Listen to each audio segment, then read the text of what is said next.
Great, thank you. If you've got a Bible, then if you like to find Psalm 13 with me, Psalm 13.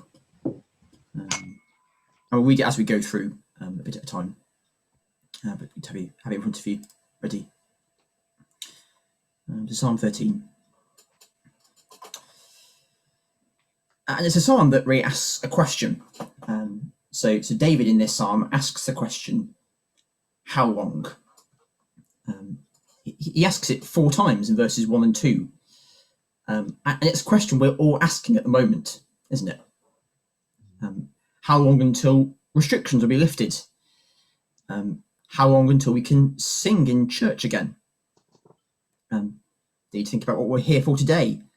How long until we see revival in our nation? Well, for David, his particular question was, how long until I am free from my enemy? So we see in verse 2 and in verse 4 that David has this enemy. We're not told who it was, but it was probably either King Saul or Absalom, who at different points in David's reign tried to kill him. They pursued him to kill him. And so David was often on the run. Maybe you can imagine what that would have been like, living on the edge, never able to kind of settle down anywhere, fearing for his own life every day. And in a sense, all the emotion of that comes pouring out in this psalm, particularly in verses 1 and 2. So let's read verse 1 and 2 together. David cries to the Lord. He says, how long, O Lord, will you forget me forever? How long will you hide your face from me? How long must I wrestle with my thoughts and every day have sorrow in my heart? How long will my enemy triumph over me? And so David here, as he reflects on his situation, feels like God has forgotten him, abandoned him, and left him to struggle all alone. He just can't understand either what God is doing or why he is allowing all this to happen to him. And that can be how we feel sometimes, can't it? Yeah. Maybe that's how you feel about this pandemic. You might ask questions like, why has God allowed it to happen? How does it all fit in with his plans and purposes? And in many ways, we don't know the answer to those questions at the moment, at least not in their entirety. And maybe as a consequence of how you've been feeling, God has felt in some way distant or even far away. And what can you do when you're feeling like that?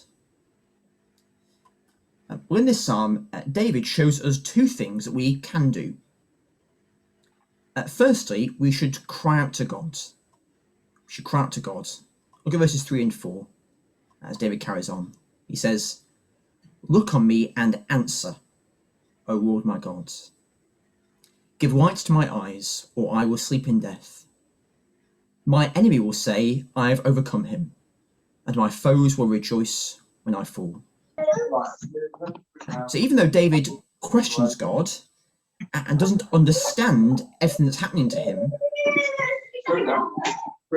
he still knows that God is the one he needs more than anything or anyone else. And so David prays. And that's how we ought to respond as well.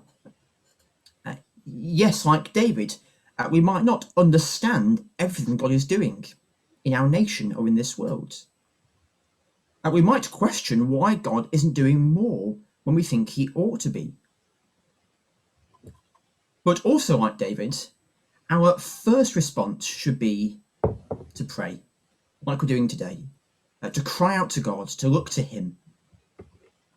And not just to pray once, but to keep on praying, to persevere in prayer, to keep crying out. Even if the Lord doesn't seem to answer us straight away, or perhaps not in the way we expect him to. Maybe you think about our nation in its spiritual state, and you feel as downbeat as David does here. Well, if that's the case, pray. Even if you don't feel like it, just pray. Seek the Lord. Keep praying to him. even if you don't see him responding straight away. He is the one that we need. He's the one our nation needs at the moment. So, when God feels distant or far away, the first thing to do is cry out to him. But then secondly, trust and rejoice in him. Trust and rejoice in him. Look at verses 5 and 6. David ends the psalm with these words. But I trust in your unfailing love. My heart rejoices in your salvation. I will sing to the Lord, for he has been good to me. So once David gives his situation over to God, his second response is to trust him, to trust in God's unfailing love to him, and to rejoice in all that God has done for him. He looks back at God's goodness to him in the past. And as he does that, he trusts that God will also help him in his present situation and also in the future, whatever else he may have to face.